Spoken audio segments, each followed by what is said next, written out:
Mereka beliau-beliau ini sedang masih mahasiswa di Brawijaya dan kami dalam kelompok kecil bersama di Malang. Sehingga Dr. Bobby bilang harus perlu waktu 30 tahun untuk saya bisa datang ke Kupang, karena beliau banyak bercerita tentang Kupang ini. Sedang saya banyak mendengarkan tentang Kupang ketika tahun 77 ketika menjadi mahasiswa di Swiss, membaca buku Satu Mentari, buku tentang peristiwa kebangunan rohani di Soe.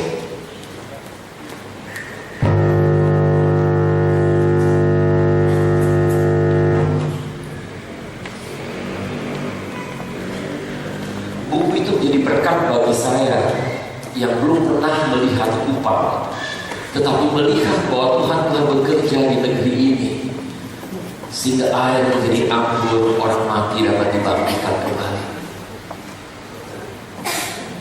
Saudara, kerinduan untuk kembali kepada satu bentuk kebangunan rohani yang seperti itu, rupanya di dalam DKIM Revival ini pun namanya dibawa. Artinya tidak mau kehilangan akan warisan yang telah diberikan oleh orang-orang yang telah mendahului kita dalam pelayanannya. Saya merasakan satu kehormatan boleh bersama-sama dengan saudara pagi hari ini. Kita rindu mulai mengenal kebenaran firman Tuhan, dan kebenaran mungkin yang bisa menyakitkan kita, tetapi kebenaran yang sekaligus akan memerdekakan kita. Sudah konon diceritakan segerombolan ikan-ikan besar dilepas laut itu. Mereka berenang dan berenang, mereka berenang dan berenang, mereka saling bertanya dan penuh dengan kepanikan satu dengan yang lain. Di manakah sebetulnya samudera raya itu? Mereka dengan mata yang melotot satu dengan yang lain dipenuhi dengan ketakutan tadi. Di mana samudera raya itu? Tiba-tiba di depan mereka muncul seekor ikan kecil. Dia marah, "Hei teman-teman, stop sebentar. Coba kalian berhenti sejenak. Kalian akan merasakan di mana samudera raya itu."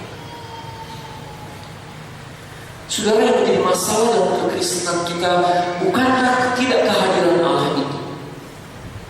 Allah hadir di mana-mana. Tetapi yang menjadi masalah dalam kehidupan kita, kita tidak menyadari kehadiran itu dan mengizinkan kehadiran Allah boleh memenuhi hidup kita. Kita bukan ateis yang teoritis. Kita datang ke Tauqiah di tempat ini. Kita memuji Tuhan, kita mendengarkan kebenaran firman Tuhan. Tetapi seringkali kita menjadi ateis yang praktis, yang tidak meyakini bahwa Tuhan hadir saat ini di tengah-tengah kita, di tengah penderitaan dan kesulitan kita. Sepertinya Tuhan jauh di sana yang tidak tergapai dengan tangan kita, yang tidak mampu dengan kereligiusan kita, dengan kesalehan kita. Tetapi sebenarnya dia begitu dekat, sepasti udara yang menghirup. Kehadiran Allah jauh melampaui dari apa yang kita bisa bayangkan. Juga pagi hari ini saya rindukan sudah boleh mengenal kebenaran ini. Bahkan ada seorang pemuda berkata, "Pak, apakah kalau saya pergi ke diskotik Tuhan pun hadir di sana?" Saya mengatakan, "Iya, Tuhan berkata kepada kamu, pulang segera ke rumah, aku akan mampir di rumah." Tuhan ingin mampir hari ini juga di tengah-tengah kita di rumah Tuhan. Kebahagiaan merupakan salah satu sarana untuk berhenti sejenak, untuk boleh kita merayakan kehadiran Tuhan. Tadi nyanyian mengatakan, "Aku ingin menyenangkan hati Tuhan." Tapi izinkan pagi ini Tuhan ingin menyenangkan hati saudara terlebih dahulu. Karena kalau hati sudah dikenyangkan, disenangkan oleh Tuhan, dengan sendirinya sudah akan menyenangkan hati Tuhan. Untuk itu kita membutuhkan Tuhan. Mari kita datang kepada Tuhan sejenak untuk berdoa pagi hari ini.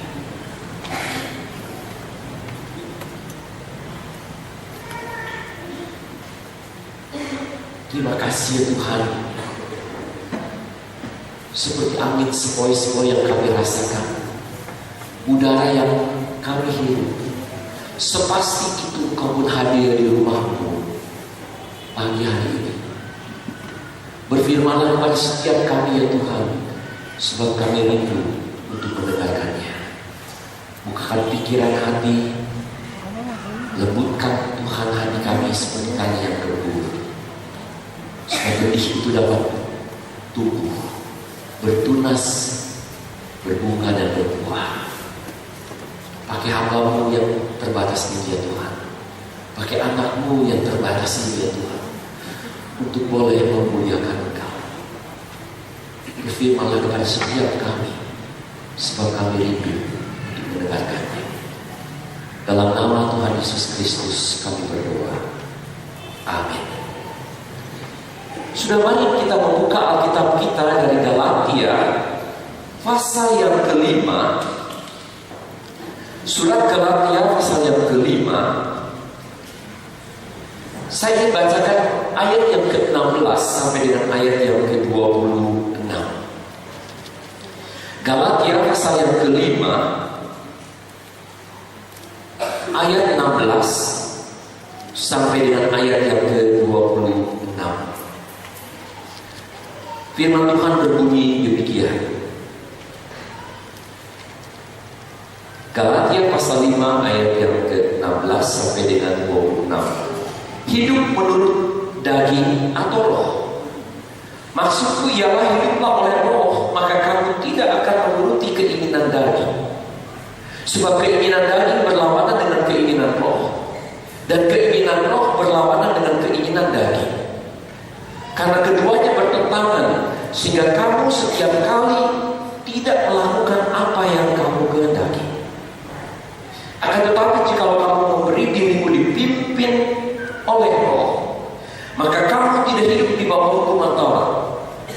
Perbuatan daging telah nyata, yaitu percabulan, kecemaran, hawa nafsu, penyembahan berhala, sihir, perseteruan, perselisihan, iri hati, amarah, kepentingan diri sendiri, percideraan, roh pemecah, kedengkian, kemabukan, pesta pora dan sebagainya.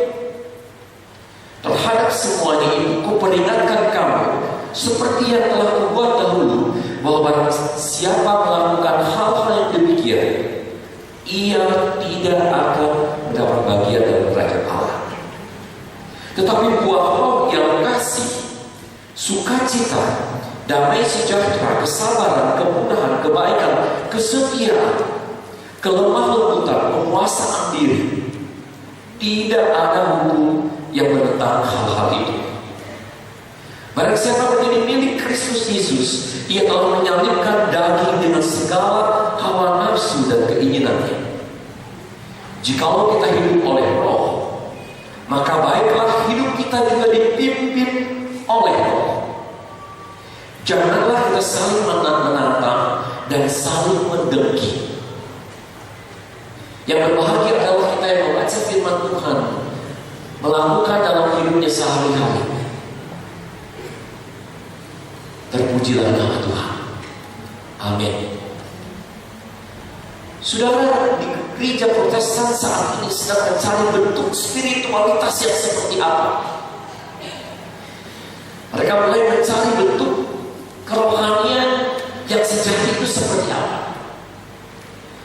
Apakah dengan lebih banyak mengerjakan sesuatu kebaikan? Apakah dengan lebih banyak berteduh, merenung, meditasi tentang kebenaran firman Tuhan?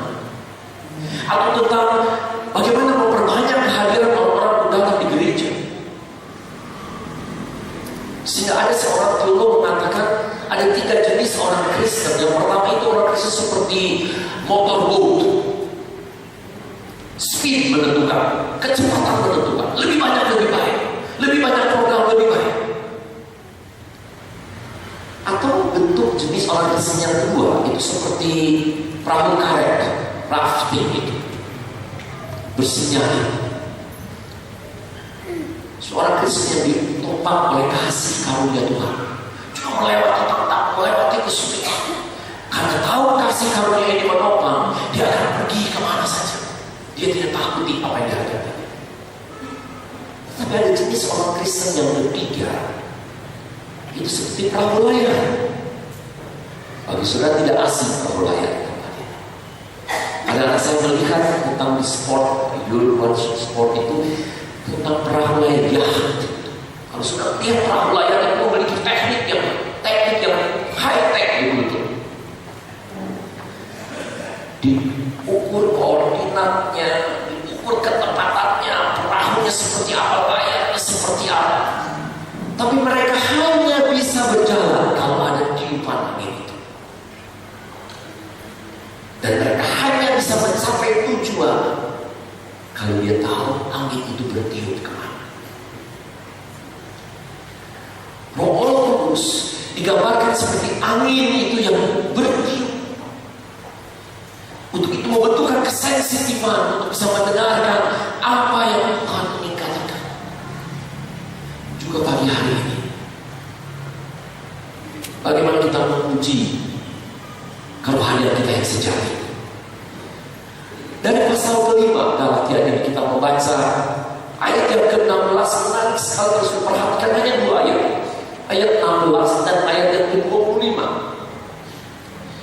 Di situ dikatakan ayat ke-16, hiduplah oleh roh. Kata yang dipakai dalam bahasa Yunani itu peripatei.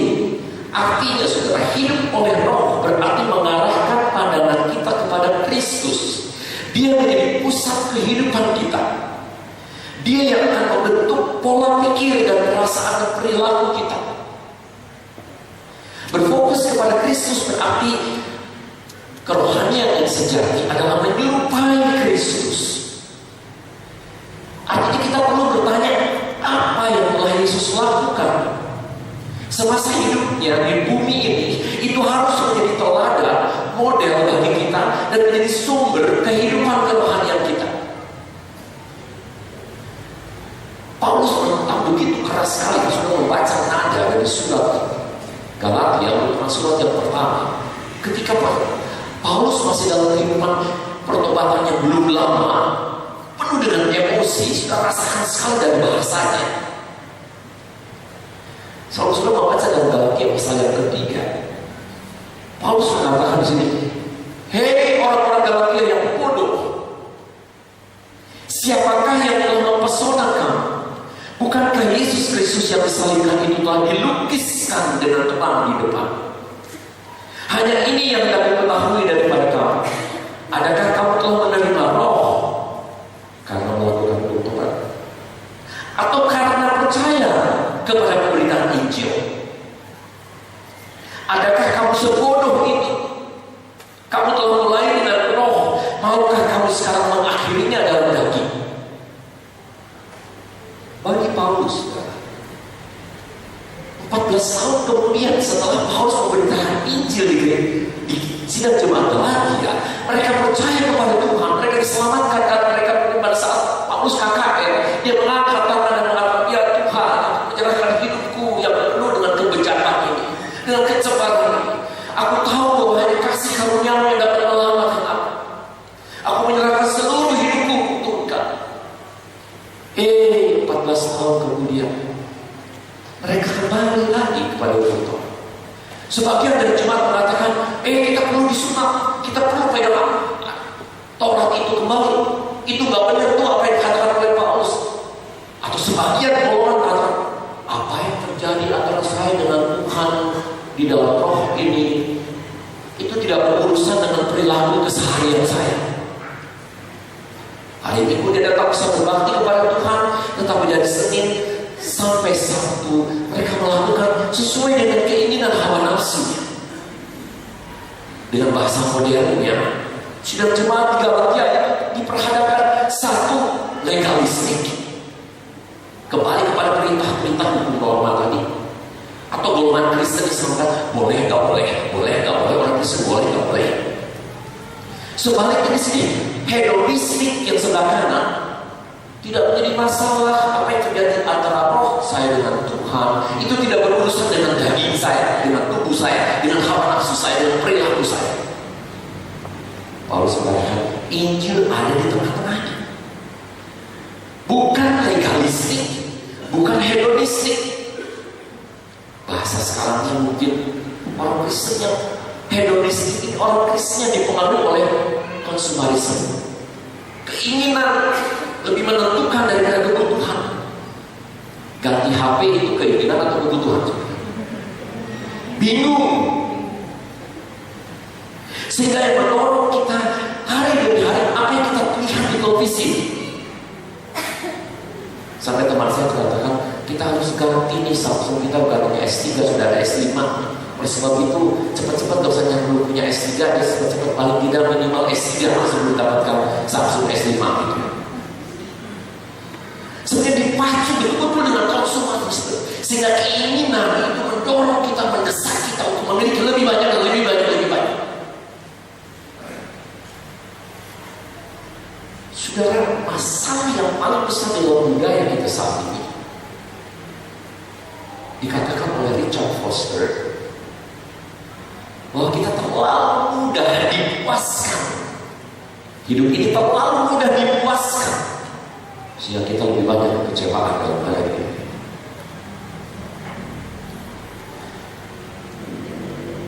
Pertama kali dalam hidup saya kami baru punya mobil baru. Mesti dari dulu juga. Ya nggak sabar. Seminggu kemudian mobilnya udah datang belum? Berikutnya, nanti Pak, kalau belum datang, telepon lagi. Udah pulang dapatkan itu cepat segera begitu. Lebih banyak berlutut di bawah mobil daripada berlutut berdoa. Ketika mobil itu datang, sedikit lecet murah. Hujan sebentar cuci. Seminggu, sebulan lewat, ada orang lain yang punya mobil lebih baik dari saya. Mobil yang baru tidak baru lagi. Hati yang tadi pikiran dipenuhi dengan mobil, ternyata terbatas kepuasan yang Paulus mengatakan, bodoh kamu. Kalau Kristus tidak cukup dalam hidupmu, kamu akan selalu ingin dipuaskan dengan hal yang kecil satu demi satu dan tidak pernah akan memuaskan.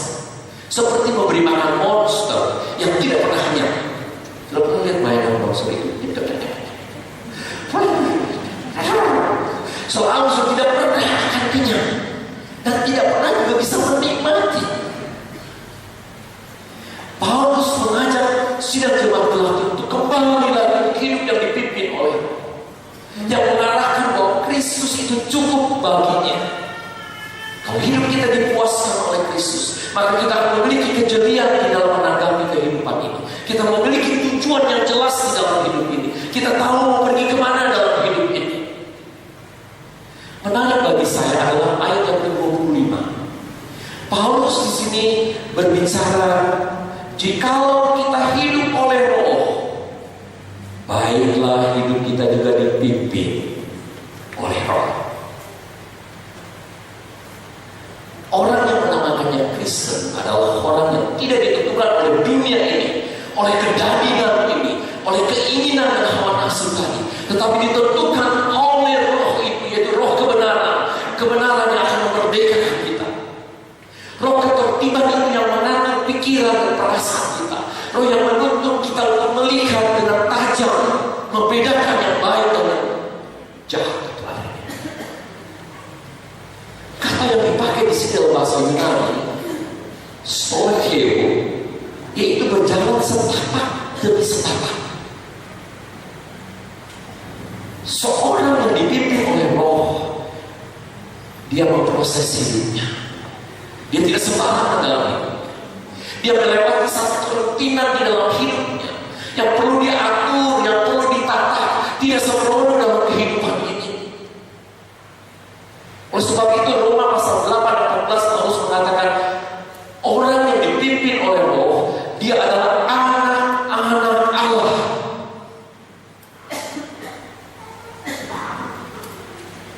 Roh Allah dan Roh kita mengakui bahwa kita adalah anak-anak Allah. Beberapa waktu yang lalu, saya suka pergi ke pasar. Di pasar basah itu, kalau di Malang sudah begitu orang duduk berdekatan. Satu hari pagi-pagi itu datang seorang seorang ibu-ibu. Ini dari Jumbo ya, ini dari Jumbo ya. Ya, saudara dari Tiongkok ya, dari Tiongkok. Saya bukan, saya dari Bandung. Agak dari ini dari Jumbo ya. Mungkin dari logat saya dari Bandung. Logatnya nggak terdengar lagi logat Bandung rupanya. Lalu dia akan bertanya lagi, ini kerja di mana? Ini kerja di mana? Kan saya kerja di Seminari Alkitab Asia Tenggara. Lalu lain, oh, ini anak Tuhan. Semua obo-obo lihat saya, anak Tuhan itu seperti apa ya? Mungkin kalau esok hari saya boleh tawa-tawa lagi, anak Tuhan baik gitu ya. Kalau bisa bagi-bagi juga. Tapi perkataan ayat ini mengingatkan saya. Pertama, saya bukan pendeta, bukan dokter, bukan dosen, bukan hamba, bukan juga bukan. Dia mengingatkan saya apa yang dikatakan oleh Alkitab. Oh, ini anak Tuhan. Ya. Di sini banyak penangan. Anak-anak datang kepada bapaknya kapan saja kan, boleh ya? Harus janjian nggak? Harus janjian nggak dengan bapak kalau mau datang? Pak, saya mau datang, janjian dulu sebelum kan? Setiap saat datang. Harus pakaian bagus kalau datang kepada bapak. Tidak, kapan saja pakaian. Tidak harus berdasi seperti ini. Mau berlebihan, mau senang, katakan senang, tidak senang, katakan tidak senang, sedih, katakan sedih. Ini aku Tuhan, ini aku Bapak. Kalau sudah mengenal, sudah sebagai anak, sudah diterima oleh Allah kita itu tanpa syarat. Ada satu buku dari Lenny Craig, Papa Prayer. Buku itu mengubah pola hidup saya. Kekristenan yang selalu resmi di hadapan Tuhan. Kekristenan selalu harus menampilkan apa yang dinantikan oleh Tuhan. Seolah-olah kita menampilkannya. Tetapi hati kita sebetulnya jauh. Tetapi seorang anak dia boleh datang setiap saat kepada Tuhan. Kalau saudara pagi ini datang di gereja ini karena memiliki mentalitas seorang hamba, jangan-jangan ke gereja itu merupakan satu keharusan seperti saudara pergi, seorang karyawan pergi untuk bekerja.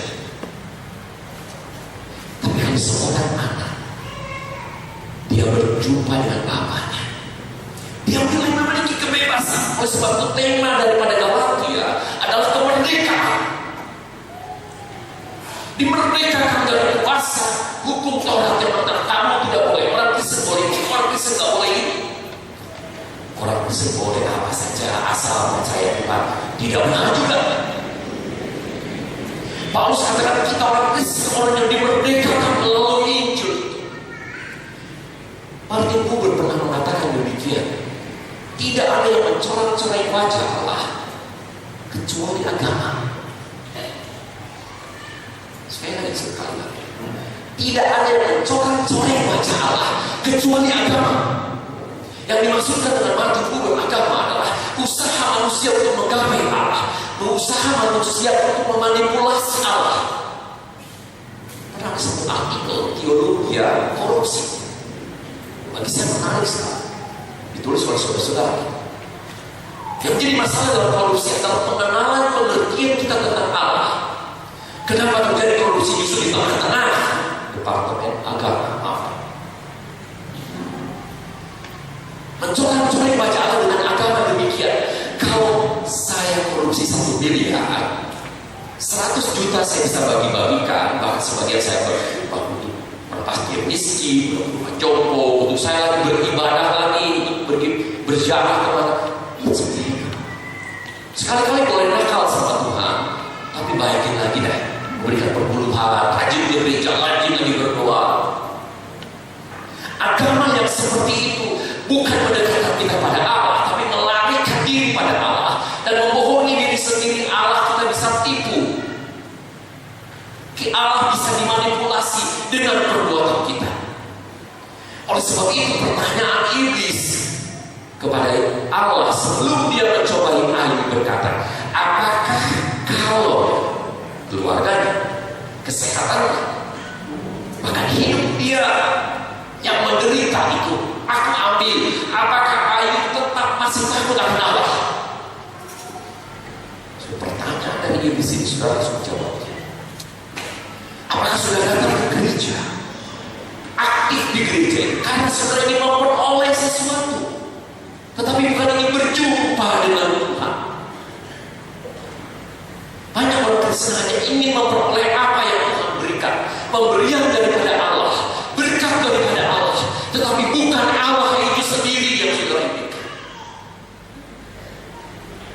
Kalau saudara memiliki agama Kristen yang seperti itu, agama Kristen yang akan mencorang-corai wajah Allah, kembalilah kepada kebenaran firman Tuhan, bahwa Allah kita tidak bisa ditipu. Allah yang maha tahu, yang maha kudus itu, tetapi juga Dia yang Allah yang merendahkan dirinya, yang mengambil bentuk darah dan daging, roti dan anggur, yang begitu real. Tuhan ini menyatakan, aku hadir untuk sejenak kita boleh mencicipi, merasakan bahwa keselamatan dari Tuhan bukan sesuatu yang abstrak yang ada di kepala, bukan ritual pertama ke gereja. Itu semua merupakan sarana yang dapat menolong, tetapi darah dan daging itu, seperti kita mengecap roti itu, anggur itu. Demikian pun keselamatan boleh menjadi bagian kita yang meyakinkan kita bahwa kita adalah milik Tuhan, bahwa kita adalah anak Tuhan dan bukan hamba Tuhan. Jika ada mentalitas karyawan sebagai orang Kristen, mohon Tuhan menolong mengingatkan kita bahwa kita adalah anak-anak Tuhan. Sudah aminkan saudara, sudah adalah anak-anak Tuhan. Sudah aminkan saudara. Oh ya, aminkan. Kalau kita tahu Allah sebagai Bapa kita, kita tidak harus makan munafik di hadapan Dia. Tuh Dia tahu siapa kita. Sudah paham kembali kepada kebenaran firman Tuhan. Oleh sebab itu saudara, kerohanian yang sejati ditentukan juga dengan kebiasaan saudara terlebih dahulu. Bagaimana yang menjadi kebiasaan saudara? Di sini ada satu pepatah yang mengatakan, taburkanlah pikiran akan menuai tindakan. Taburkan kebiasaan kita akan menuai karakter. Taburkan karakter saudara akan mencapai tujuan hidup itu. Artinya apa saudara? Kita perlu bertanya tentang orang Kristen. Mungkin saya perlu bertanya kepada saudara, apa yang saudara lakukan?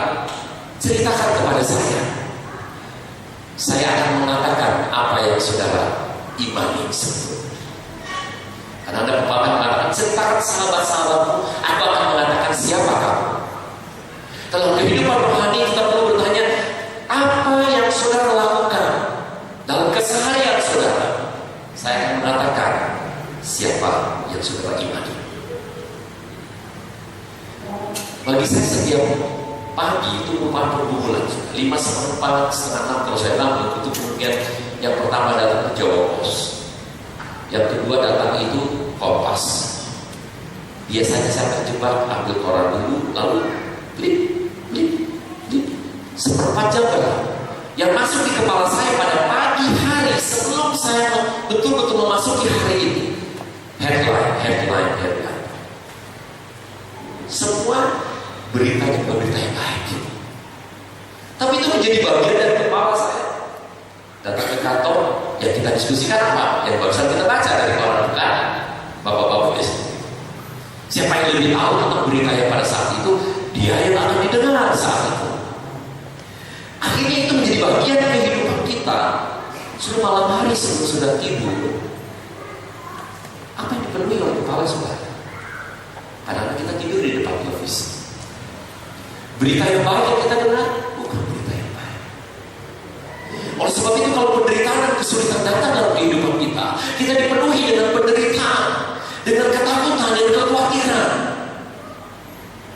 Karena kepala kita, pikiran kita diisi dengan berita-berita yang tidak baik. Sudah kita perlu belajar nih saudara-saudara kita, kaum muslim, bagaimana mereka memiliki kedisiplinan Tuhan. Tidak ada pertumbuhan rohani tanpa kedisiplinan Tuhan. Kalau sudah mengharapkan sudah bisa berdoa dalam waktu yang tidak teratur, tetapi sudah belum pernah berdoa dalam waktu yang teratur, jangan harapkan. Karena sudah memiliki doa yang teratur, Saudara berdoa menjadi pola kehidupan saudara, sehingga saudara bisa berdoa dalam waktu-waktu yang tidak teratur. Kebiasaan saudara akan membentuk karakter saudara. Mulai dengan saat saudara 5 menit mungkin, 3 menit mungkin. Mengizinkan saudara boleh memiliki satu tempat, mungkin satu sudut rumah, sehingga saudara tahu kalau di situ saya ada Alkitab yang terbuka, saya boleh duduk dan saya mengizinkan Tuhan berbicara kepada saya. Atau mungkin hanya dengan secangkir kopi atau teh, lalu saya mengucap syukur kepada Tuhan setiap kali saya mencicipi kopi itu. Mungkin sudah lelah dan tertidur, it's okay. Mungkin sudah waktu itu perlu tidur. Orang yang benar Tuhan berikan tidur ini. Tapi jangan terus tidur di depan kita. Tapi mungkin saat itu sudah membutuhkan tadi, it's okay. Tuhan tahu apa yang menjadi kebutuhan kita. Kalau sudah diperhatikan orang bisa nggak boleh, orang bisa harus, orang bisa nggak, saudara akan menekan kehidupan kekristenan tadi. Bagaimana kebiasaan saudara dalam kehidupan keseharian saudara akan menentukan acuan arah kerohanian saudara. Belum lama saya berjumpa seseorang di Malang. Saya bertanya bagaimana bisnisnya kali ini. Dia katakan, wah bisnis ini tidak baik, itu tidak begitu baik. Tapi Pak, bisnis saya yang paling baik saat ini. Kami itu banyak mendistribusikan buku-buku tafsiran agama Islam. Dan orang membelinya seperti membeli kacang garing. Dia kewalahan ordernya sudah begitu banyak. Ensiklopedia yang mereka buat setiap bulan katakan minimal ada satu buku yang keluar. Itu yang membeli sampai orang pelosok-pelosok desa. Kalau harganya pun ensiklopedia bisa 2 juta, 2,5, mereka cicil sudah. Dia katakan di tengah-tengah ibu saat ini dengan buku yang banyak secara elektronik, orang masih banyak membaca buku cetakan. Saya pikir, saya rindu hati saya. Betapa sedikitnya orang Kristen yang suka membaca. Bagaimana pikiran saudara, acuan hidup saudara bisa dipertajam tanpa saudara membaca. Sudah khotbah tidak akan cukup memberikan menafkahi kehidupan saudara dalam keseharian saudara selama seminggu ke depan ini. Kita esok hari sudah banyak informasi yang lain yang masuk. Kalau sudah sendiri tidak membudidayakan, mengambil waktu untuk bersama. Untuk sejenak membiarkan Tuhan berbicara. Mungkin salah satu tips saya, sebelum sudah tidur, saya masih belum banyak melakukan ini. Pikirkan 5 menit sebelum sudah tidur dan mengatakan dan bertanya kepada Tuhan, kekhawatiran apa yang saya harus berikan kepada Tuhan sebelum saya tidur. Sudah tulis dalam buku kecil. Kemudian pertanyaan yang kedua, apa yang dapat saya syukuri sepanjang hari ini? Tulis. Anak saya masih bisa bernafas, saya bisa berusaha. 1 bulan sudah tutup buku, masih buka buku. Bukan, saudara hitung kekhawatiran saudara dengan ucapan syukur saudara. Saya bisa jamin ucapan syukur saudara akan lebih banyak daripada kekhawatiran saudara.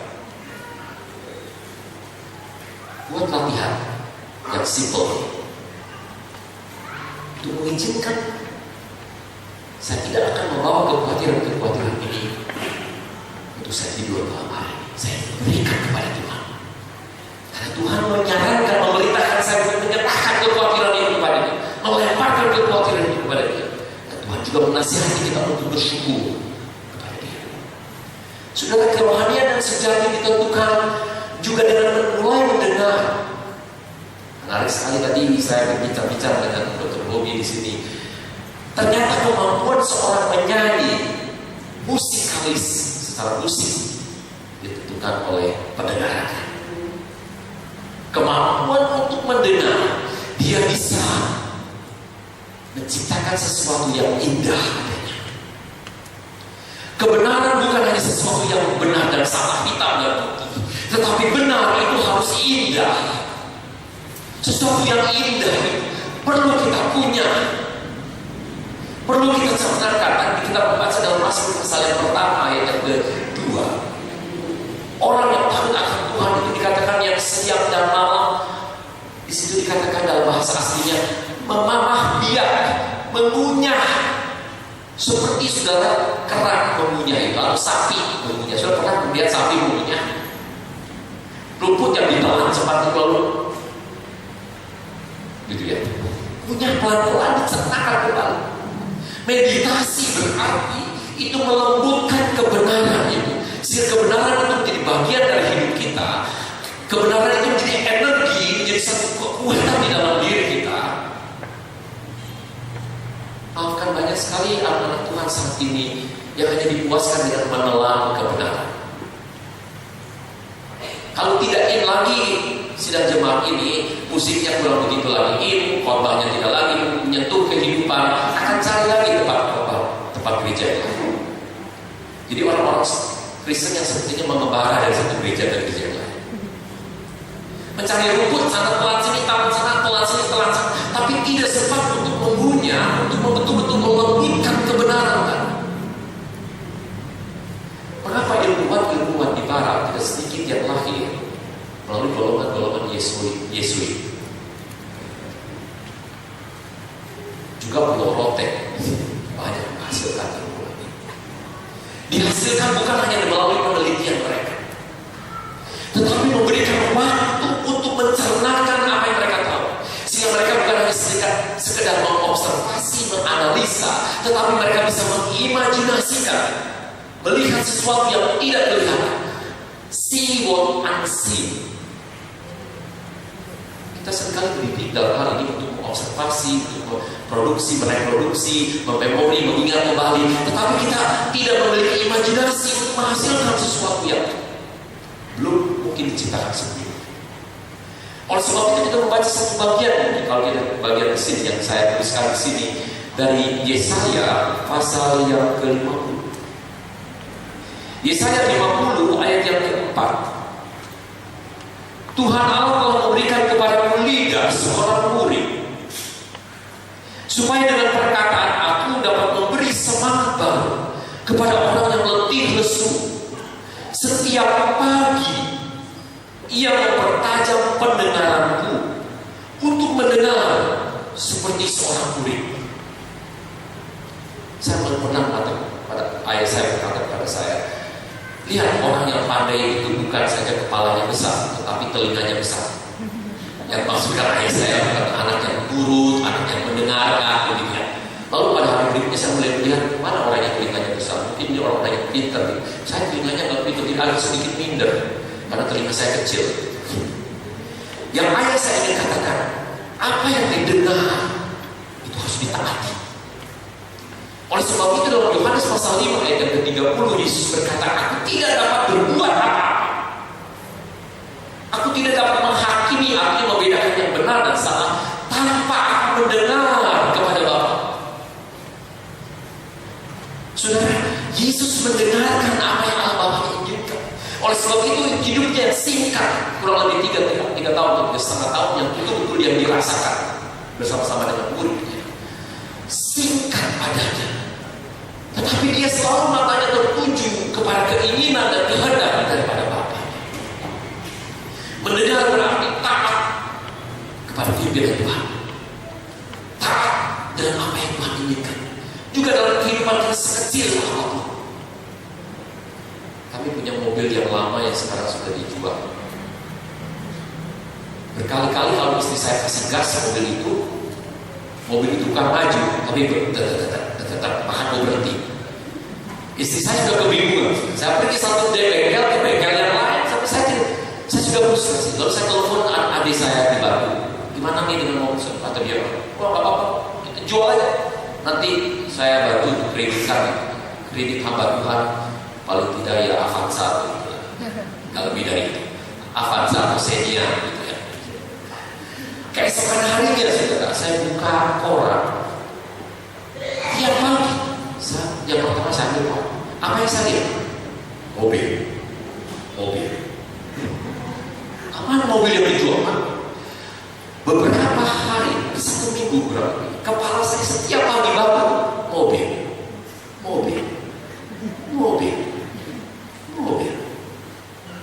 Hari Sabtu saya duduk di meja. Di samping meja saya buku yang tipis, School of Obedience dari Andrew Murray. Sekolah Ketaatan. Buku itu tahun 54. Sudah buka sedikit di makan raya. Saya mulai melihat sudah ayat-ayat. Ternyata di dalam Alkitab begitu banyak, tapi dari lembaran pertama Alkitab itu penuh dengan tuntutan ataupun nasihat untuk taat dan tunduk kepada Allah. Karena itulah yang akan menyelamatkan kehidupan kita. Setelah saya membaca itu saudara, saya minta ampun kepada Tuhan. Tuhan, saya tidak bertobat. Saya belum pernah berdoa untuk mobil saya. Karena saya bisa lakukan sendiri, bisa mencari mobil yang baru, bisa telepon sana dan sana. Tapi saya tidak menyerahkan mobil saya kepada Tuhan. Tapi Sabtu itu saya berdoa kepada Tuhan. Tuhan, saya mau pergi lagi kepada satu bengkel, tolong pimpin saya. Saya pergi di Surabaya, saya tidak mau ke bengkel kalau menentukan bengkel yang mana. Tiba-tiba saya berbelok pada satu bengkel tertentu. Dalam waktu singkat diketahui penyebabnya. Saya begitu sukacitanya, saudara. Seperti seorang gembala yang menemukan dombanya kembali. Saya telepon istri saya. Saya katakan,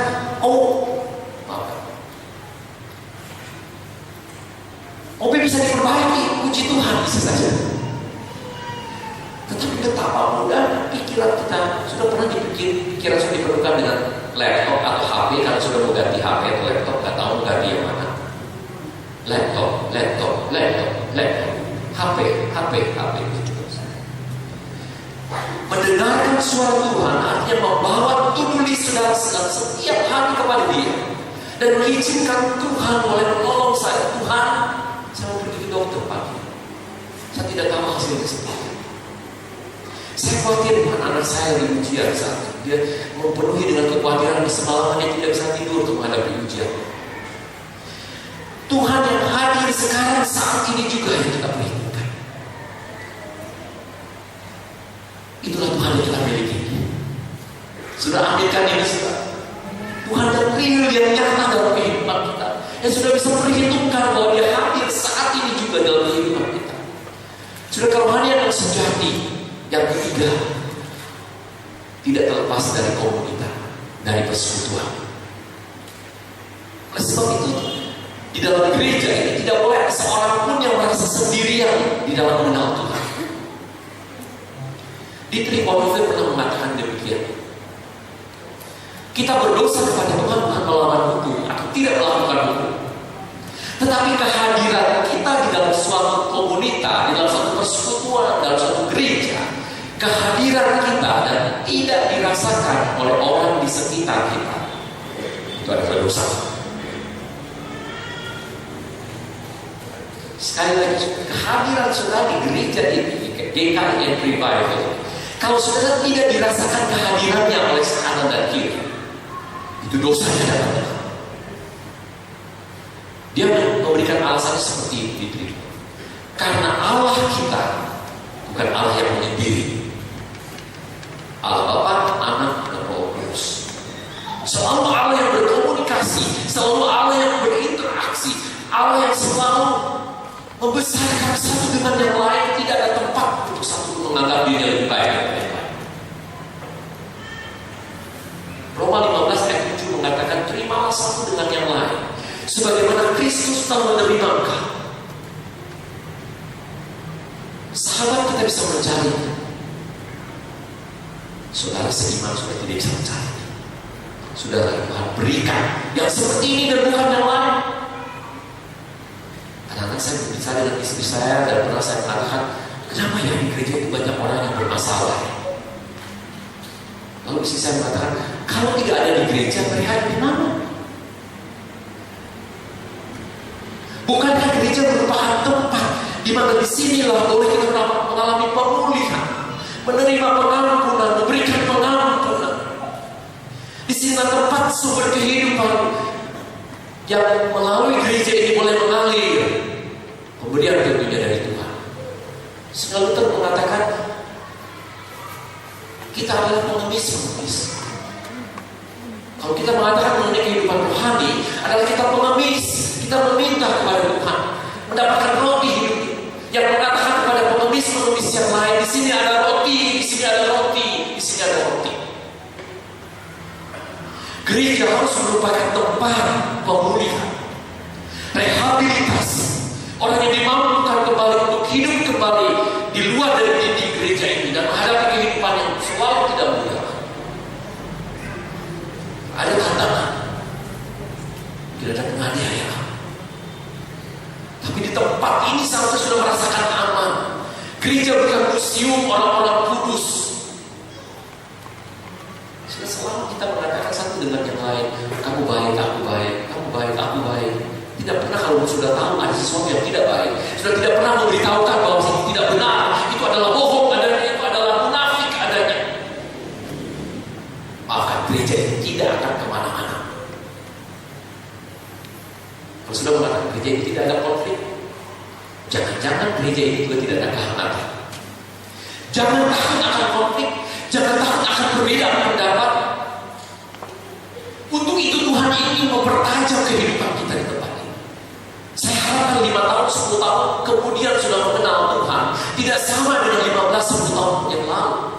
Ada perubahan, mungkin kurangnya kesadaran, mungkin kata-kata kita yang ceplas-ceplos, kata-kata kita yang seringkali menyakiti orang lain. Tadi dikatakan pertikaian, kecemburuan, iri hati. Paulus mengatakan dalam ayat yang ke-14 dengan kata yang keras, biar orang-orang itu dikebiri. Sudah baca ya? Kalau ada orang yang memecah belah seperti itu, ayat yang ke-12 dari Galatia ini, baiklah mereka yang menghasut kamu itu mengembirikan dirinya. Kata yang kasar dari Paulus. Artinya vitalitas kehidupan kita dipotong. Dia tidak layak untuk hidup di tengah-tengah jemaat itu. Sudah ini apa yang firman Tuhan katakan. Banyak di gereja berbicara mengenai karunia roh, tetapi sedikit sekali berbicara mengenai buah-buah roh. Sehingga kita bertoleransi. Oh nggak apa-apa, pendeta itu hebat. Maka kehidupan keluarganya sudah tidak tertanya. Kehidupan orangnya tidak tertanya. Tahukah dosa daripada pastor dari hamba Tuhan dari 7 dosa yang mematikan? Ada 3 dosa yang utama. Yang pertama adalah kemarahan, yang kedua adalah hawa nafsu, yang ketiga kesombongan. Kalau pendeta marah, ditoleransi, terutama kalau dia pendeta besar, dia menjadi untouchable, dia tidak akan lagi tersentuh oleh kehidupan manusia yang ada di bawah. Orang akan tutup mata setengah mata melihat yang penting korbannya, rumah tangganya saya tutup mata, saya nggak mau tahu.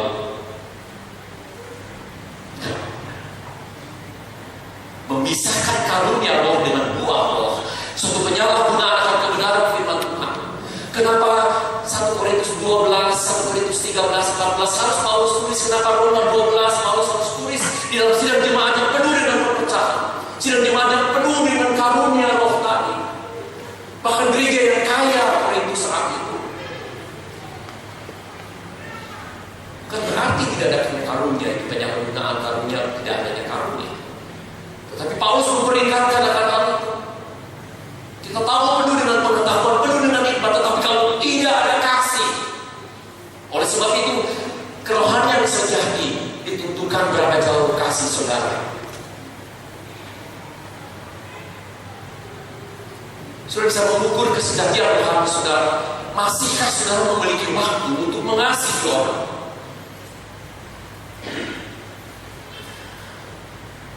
Christian Schwab, saudara, seorang peneliti pertumbuhan gereja di Jerman, Austria, dan Prancis, mengadakan satu penelitian terhadap 623 orang Kristen yang menamakan golongan Injil, aktivis gereja, sudah dilahirkan baru. Dia bertanya hanya 2 pertanyaan. Berapa jauh saudara merasa mengasihi anggota jemaat saudara?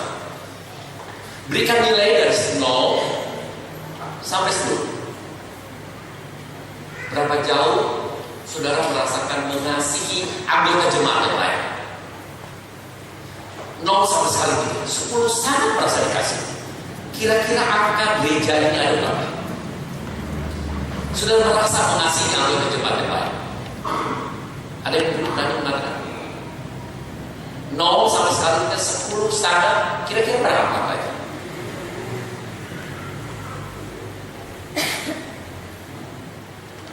Bapak maaf, bisa untuk memberikan angka. Bapak merasa mengasihi anggota jemaat di sini, kira-kira berapa angkanya?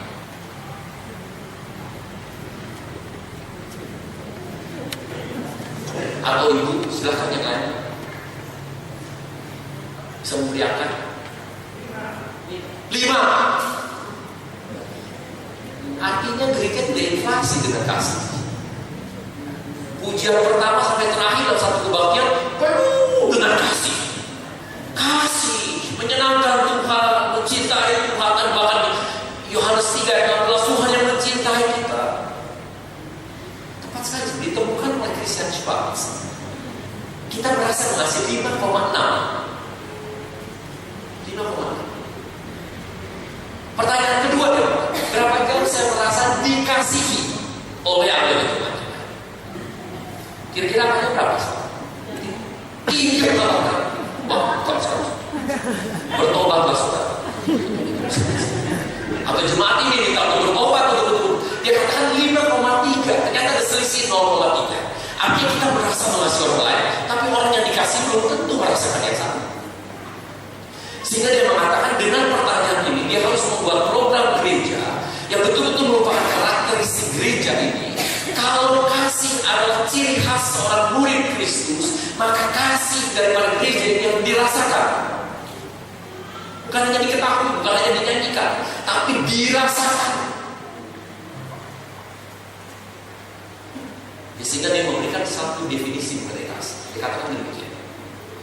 Kasih adalah suatu perbuatan yang baik yang dilakukan dengan sengaja untuk orang lain demi nama Tuhan. Kasih adalah suatu perbuatan yang baik yang saya lakukan untuk orang lain dengan sengaja di dalam nama Tuhan. Yang dia dikatakan kasih harus dengan sengaja, karena kecenderungan kita mengasihi diri kita sendiri. Kasih harus direncanakan, kasih harus dipikirkan, kasih harus kreatif. Contohnya sebuah kebaktian ini, kalau sudah lama tidak besuk, seseorang pergi besuk ke tempat itu, mungkin bawa ikan, karena sini banyak ikan. Kalau bisa bawa cumi, mungkin bawa rawon, gitu ya. Sudah pergi dengan sengaja ke tempat itu, say hello, mungkin sudah pernah misalkan apa yang saya bawakan minggu ini untuk itu. Direncanakan. Tepat sekali. Mungkin sudah lama tidak telepon orang tua sudah. Mungkin sudah lama tidak mengunjungi orang tua saudara. Mungkin sudah lama tidak merangkul anak saudara. Biarkan anak sudah merasakan ada kasih. Saya minta sudah setelah kebaktian ini, saya boleh mengambil waktu untuk menyapa seorang mungkin yang sudah lama sudah tidak pernah dari jauh sudah melihat, tapi belum pernah sudah menyentuh tangannya. Berikan dia kata.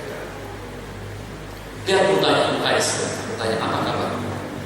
Jangan bilang apa kabar itu kabar baik bu ya. Kalau kamu kabar baik ya apa lagi? Gitu.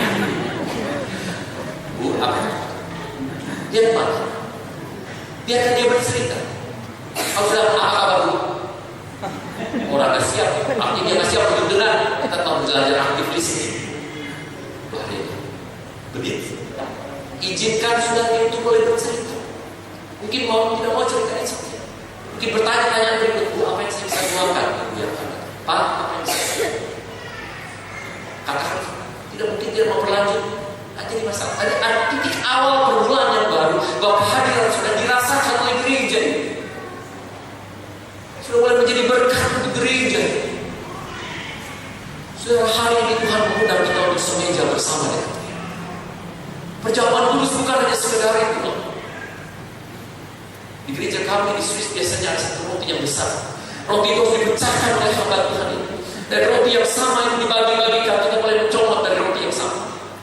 Yang menurut Bapak dokter mungkin tidak terlalu higienik, tidak terlalu bersih. Tapi itu membuktikan dari tubuh yang sama ini yang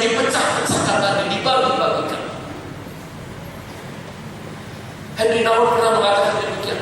Inilah sebetulnya kehidupan orang Kristen, seperti roti itu yang ada di tangan Bapa, yang diberkatinya, mengucap syukur atasnya, dipecah-pecahkannya, lalu dibagi-bagikannya.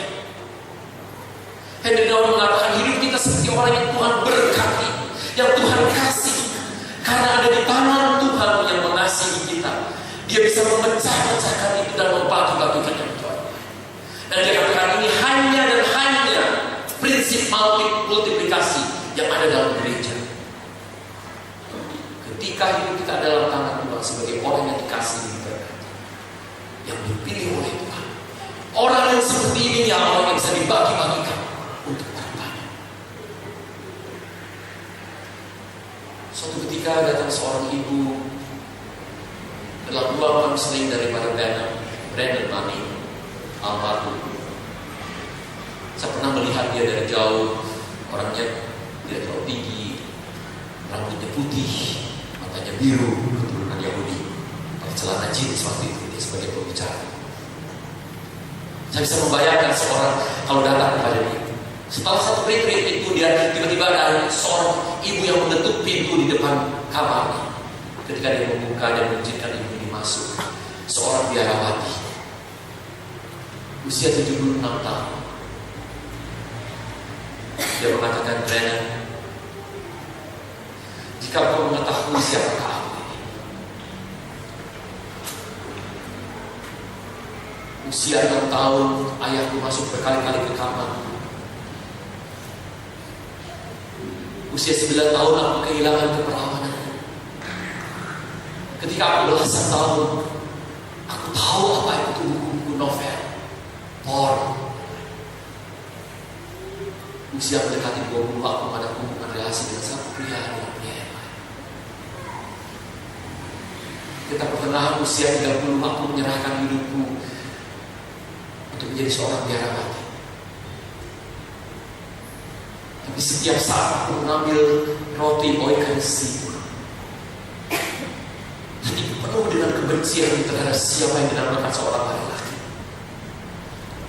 Hatiku penuh dengan kemarahan dan kepahitan terhadap laki-laki. Brandon, apa yang harus kulakukan? Lalu Brandon mengatakan, esok hari setiap kali kamu mengadakan satu, angkat kedua tangan dan katakan satu dua, Abba Father, Abba Father, Bapa yang mengasihi, Bapa yang mengasihi. Hari Minggu berlalu. Pada suatu hari, tangannya di sini. Oleh kasih karunia Tuhan, dia mengatakan dalam satu saat itu, kasih karunia Tuhan memenuhi pikiran dan hati. Aku mulai mengampuni ayahku yang almarhum tadi. Sejak itu Tuhan memperbaharui kehidupan. Grace upon grace, kasih karunia dan kasih karunia. Kerohanian yang sejati dimulai dengan kau membuka diri. Membuka dirimu, bukan menelanjangi dirimu di hadapan Allah Bapa yang mengasihi. Mungkin ada kepahitan, mungkin ada iri hati dalam hidup. Mungkin saat ini kau bertopeng di hadapan orang banyak, bahkan melakukan kebaikan yang begitu banyak untuk Tuhan, tetapi sebetulnya sedang tidak melakukannya bersama dengan Tuhan. Sudah kita banyak dapat melakukan untuk Tuhan, tapi sebetulnya sedikit sekali apa yang kita bisa lakukan bersama-sama. Tuhan bukan hanya memperbaiki perilaku perkataan kita, tetapi dari dalam hati kita, mungkin hati yang hancur, hati yang patah, justru hati yang seperti itulah hati yang berkenan di hadapan Tuhan. Itulah persembahan yang berkenan di hadapan Tuhan. Jika kau membawa seutuhnya hidupmu, untuk apa membohongi sesama kita? Untuk apa kita munafik terhadap satu dengan yang lain? Oh, Tuhan tahu isi hati kita yang sesungguhnya. Pagi hari ini, perjamuan kudus ini merupakan undangan bagi saudara sendiri. Dalam segala ketidaklayakan kita, dia ingin semeja dengan kita. Dia melayakan sebab itu dia menjadi darah dan daging. Dia ingin kita boleh mengecapi kebaikannya, kemurahannya, juga melalui roti dan anggur ini. Terimalah saudara perjamuan kudus ini. Sudah boleh semeja bersama dengan Tuhan. Mari kita datang kepada Tuhan dan mohon pengasihannya, supaya kasih Tuhan memenuhi kehidupan kita. Kasih yang kita tidak miliki, kasih yang kita butuhkan, yang datangnya dari Tuhan. Kita mohon Roh Kudus boleh bekerja di rumah Tuhan ini dan menghapus kembali, sehingga yang mati dihidupkan kembali, yang sakit dipulihkan, yang bimbang Tuhan teguhkan imannya. Juga melalui roti dan anggur ini, kembali kita boleh merasakan bahwa Dia hadir di tengah-tengah kita. Saat kita pemain musik memainkan satu pujian, pujian yang saya sukai. Kasih pasti lemah, kasih pasti lemah.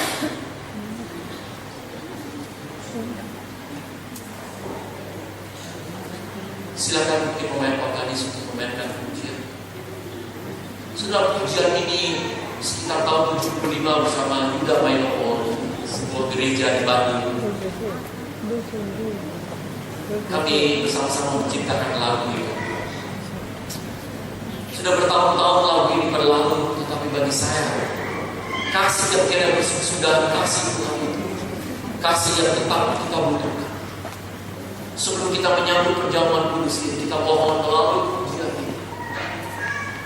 Pujian ini menolong kita untuk boleh merasakan kembali kasih Tuhan yang tidak terbatas itu, kasih yang tulus itu, kasih pasti lemah lembut, kasih pasti memaafkan. Mari kita bersama-sama berdiri untuk memohon kasih Tuhan boleh